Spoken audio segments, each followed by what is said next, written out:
Hey guys, so today you and I are going to talk about getting over things. So let's get into it. So the question in question was, Frederick, as a tech lead or software engineering manager, how do you help the engineers get over this is the way that it's always, quote unquote, this is the way it's always been done mentality? Oh, that is easy. Well, it's not easy. It requires a lot of you as an individual, and it's uh, it's one of my favorite cards to play on the experts, quote unquote, the seniors, the senior experts, and it's always it's a balancing act because they usually the arguments usually work, but in order for them to actually do the thing that you want them to do, you have to realize why they have this is the way it's always been done mentality, because there are two types usually of people when it comes to this sort of way of behaving. So first and foremost, identify the type of individual you're dealing with who has this mentality, because they are either the way that they either have this mentality because they have never questioned why they're doing the thing that they're doing. They're just doing it because somebody told them to do it, and they're sort of open to doing it, to doing things in a different way. It's just that they've never really had a need to do it in any other way. And then you have the other one who's going to fight you because this is the way it's always been done, and I like that, and you better beware if you try to change that. I'm going to throw a fit about it because this is the way it's always been done, and this is how we do it, because tradition is more important than stuff. And when you're dealing with such an individual, it is very important for you to have the technical expertise to hold a conversation here. This is why I tell companies, do not get yourself software engineering managers or people who have no technical background, because you will never be able to fix problems such as these. Because guys, software developers do not care about your arguments unless they hear that you know what you're talking about. If you say the experts, it's the same thing with anybody. If you're going to hold a conversation with smart people, you better come prepared. They will not listen to a sales pitch. They will not change their beliefs just because somebody has a smile and a fancy suit. That's not going to work. The only thing that really works is, do they hear that you know what you're talking about? Bottom line. So when you do this, and you've identified what types of people you are dealing with, the most constructive way I've found that actually works consistently for me is that I present, because you have to acknowledge that this is the things that have always been done. And so when you're going to make a change, this is where the value proposition comes in, which I've talked about in other videos as well, where if you want to change something, then you have to explain, why do you want to change it? What does this actually bring in terms of benefits? And this is where you have to be really careful, because if you're not honest with yourself, maybe you're one of those people. Let's take an arbitrary example. I like to go object-oriented versus functional, because it's such an ambiguous thing, right?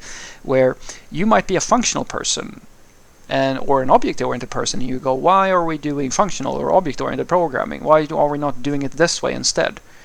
And then if you're going to make the proposition that go from one to the other, that's going to be borderline impossible for you, because it's almost impossible to definitively prove that object-oriented programming is better or functional programming is better.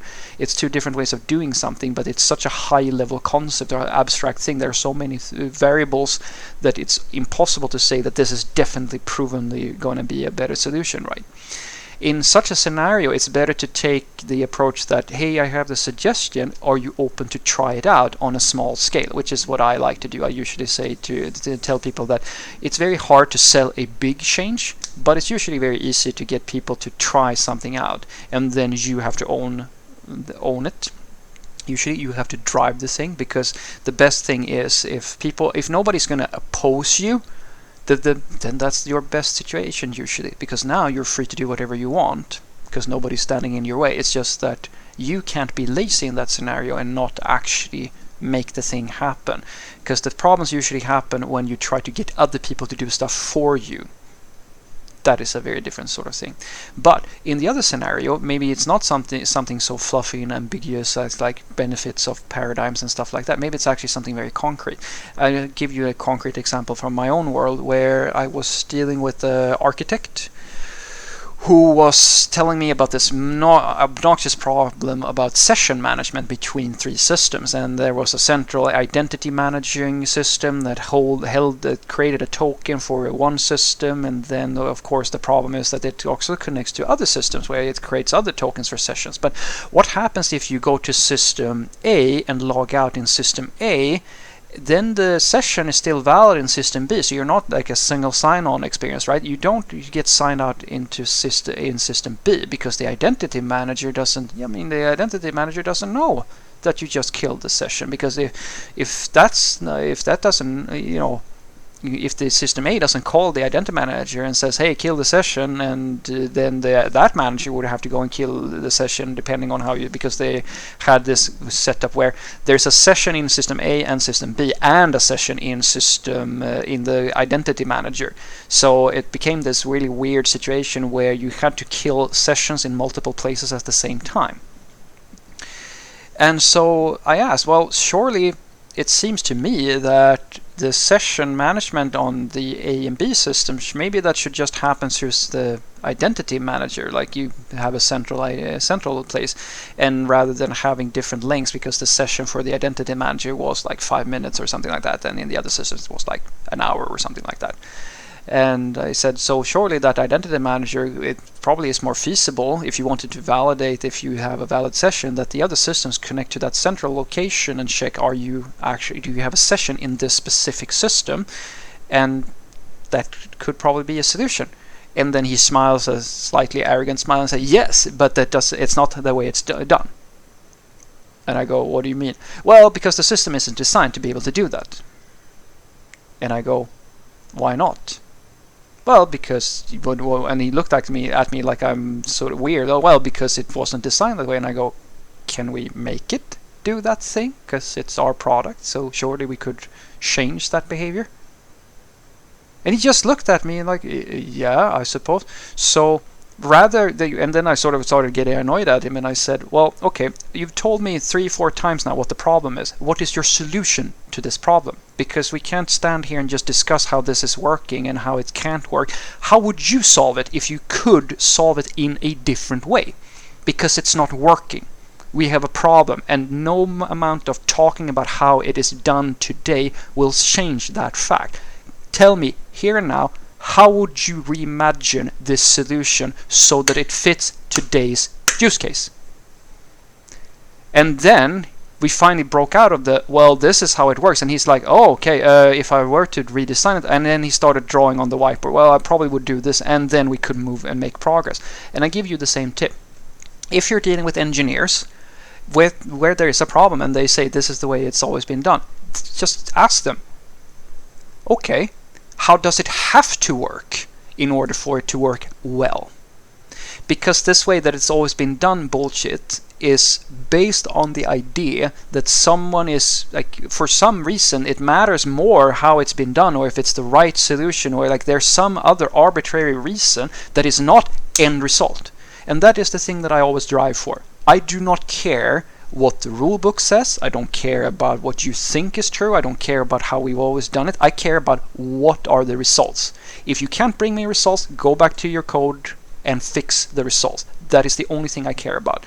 And usually when you have that sort of, like, you listen to people, you try to have, in this case there was a little bit of friction, but the end goal and like the actual results are the thing that is necessary, because some people get sort of blocked in, this is how everything is working, this is how it's designed, or this is like how the specification and like all this stuff is telling me it should work. So they sort of, it's like you don't see the trees for the woods, right? Or the woods for the trees, or something like that, where you sort of get blindsided by the fact that you are a software developer. Code is just code. You can change it as much as you want, but the thing that you have to understand is what the results we're looking for are. How it's working right now is irrelevant if it is not fulfilling the purpose of what we're trying to achieve. That is a very powerful argument that I've always found speaks really well to software developers. It's just that you have to be confident enough in yourself to have that sort of conversation with in some cases there are the people who are like masters of their craft and they know more about the system than you do. And in that scenario, it's very, very simple. Start by just asking questions. Could you take the role of the student, have them help you understand how the system works, and then ask these stupid, obvious questions until you get to the end of their logic chain where they are stuck at, well, it doesn't work that way now. Or no, it's not that way now. Or so you get to that where they don't really have a good reason as to why it works that way. It's basically just a design decision or some other arbitrary thing. And then you question, so why don't we change that? And then you can unblock them usually mentally from, oh, okay, well, then we have to talk to some people and schedule work and like restructure like the architecture of this thing. And I go, great. How do we make that happen? Can I book the meeting? Do you want me to facilitate? So what I want you to take away from this is that the way that you usually get out of this is the way it's always been done mentality, is that you identify, is this working the way it's working because people have just never thought that this was an issue or something like that? Or do you have people who are like gonna sort of fight you over the thing? And when you figure which one you're dealing with, it's usually easy to just start asking these sorts of questions like, this is the way it's always been done. Yes, but why? Because there's always a reason why you're doing things. And when you understand the context of why something is being done in a certain way, you can start asking questioning why you're doing this when it's not meeting the end result. Because if there's a very clear lack in performance or lack in like output of whatever you're doing, that is your strongest argument. That speaks to everybody. It speaks to business people, design people, users, engineers. It's like the golden bullet. Everybody cares about results above everything else. But if you have something that is more ambiguous, where the value itself is a little bit more high-level fluffy sort of stuff with paradigms and stuff like that, it's much more difficult, where the sell is harder to make. But in many cases I found it's easier in that scenario to just say, maybe I've seen a lot of good benefits, maybe we could do a small proof of concept, let's try it out on a small scale, because then you get your foot in the door and then it's on you to prove that this is actually value building, and then you can start convincing people, perhaps. It depends a little bit on them as well. Have a great day.